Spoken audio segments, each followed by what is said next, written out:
Aucun d'entre eux ne serait aujourd'hui avec un pays souverain si l'armée française ne s'était pas déployée dans cette région. Je crois qu'on a oublié de nous dire merci. One perfect example that I would like for people to understand. The reason President Traore is succeeding at eliminating terrorism in his country is because he got rid of the French. The French were intentionally funding and equipping the terrorists.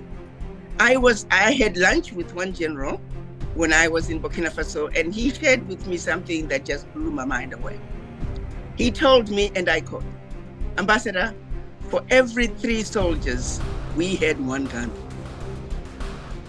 I repeat, Burkina Faso, for every 3 soldiers, they had 1 gun. And that gun was borrowed.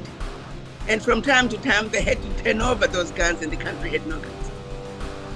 If they needed to buy military equipment, they would have to put in writing a request to France.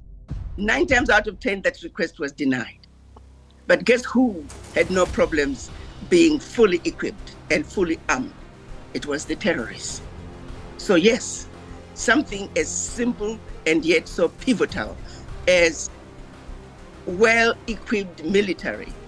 France was denying former French colonies, denying their governments from being well-armed in order to fight terrorism. Instead, they continued to make sure that the terrorists were well-equipped.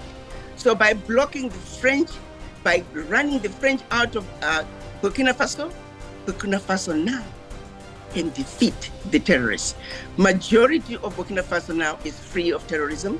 There are still a few spots here and there, but the fight against terrorism is much easier now that the French are out of those 3 countries. The French are the biggest risk to peace and security in Africa.